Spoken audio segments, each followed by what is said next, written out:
যারা এই July August আন্দোলনকে এক দফাতে নিয়ে গেছে, তাদেরকে 5ই আগস্টের পরবর্তী সময়ে আমরা দেখেছি সম্পূর্ণভাবে পরিকল্পিতভাবে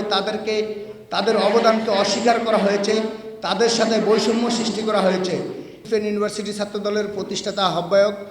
এবং প্রায় বেসরকারি বিশ্ববিদ্যালয় ছাত্রদলের 2 নং যুগ্ম সাধারণ সম্পাদক। তো আমি আজকে এখানে আমাদের যারা উপস্থিত আছেন, আমাদের জুলাই আগস্ট আন্দোলনের সময়ের যারা সামনের থেকে নেতৃত্ব দিয়েছেন এবং তৎকালীন সময়ে যারা খুন গুম এবং হামলা মামলাকে উপেক্ষা করে যারা এই আন্দোলনকে সরকার পতনের দিকে নেওয়ার জন্য দায়িত্ব নিয়েছেন, এখানে সবাই উপস্থিত আছেন। আমি সবাইকে ধন্যবাদ জানাচ্ছি এবং এর বাইরেও অনেক নেতৃবৃন্দ উপস্থিত ছিলেন বা অনেকে আসতে পারেন নাই। তো আমাদের আজকে এখানে এই সংবাদ সম্মেলনে আমরা সাবেক সমন্বয়ক যারা ছিলাম, যারা এই জুলাই আগস্ট সৃষ্টি করেছি, ঢাকা বিশ্ববিদ্যালয়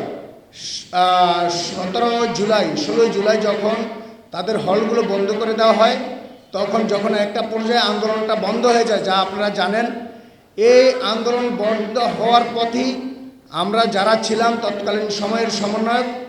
আমরা সবাই ঐক্যবদ্ধভাবে বিভিন্ন বেসরকারি বিশ্ববিদ্যালয়গুলো এবং যারা বিভিন্ন কালচারাল ক্লাবের প্রেসিডেন্ট সেক্রেটারি বা বিভিন্ন ক্লাবের প্রেসিডেন্ট সেক্রেটারি ছিল বা ক্যাম্পাস ভিত্তিক যারা নেতৃত্ব দিয়েছে সাধারণ শিক্ষার্থীদের ভিতরে যারা ছিল, আমরা তাদেরকে সমন্বয় করে আমরা 16 জুলাই আনুষ্ঠানিকভাবে এই ফ্যাসিবাদের বিরুদ্ধে আমরা 16 জুলাই এই আন্দোলনকে ধরে রাখি এবং 16 জুলাই বিভিন্ন ঢাকা শহরের বিভিন্ন জায়গায় বিভিন্ন পয়েন্টে প্রাইভেট বিশ্ববিদ্যালয়ের শিক্ষার্থীরা আমরা মাঠে নামি। তো আমাদের সেই মাঠে নামার পরিপ্রেক্ষিতে আপনারা জানেন 18 জুলাই কি হয়েছে এবং পরবর্তীতে আন্দোলন কোন জায়গায় পৌঁছেছে, কারা নেতৃত্ব দিয়েছে। কিন্তু দুঃখজনক বিষয় হলো নগদ নিয়ে এলো হার না মানা হার অফার। সর্বনিম্ন 10,000 টাকা রেমিটেন্স নগদে পাঠালে থাকছে স্বর্ণের হার জেতার সুযোগ। যারা এই জুলাই আগস্ট আন্দোলনকে এক দফাতে নিয়ে গেছে,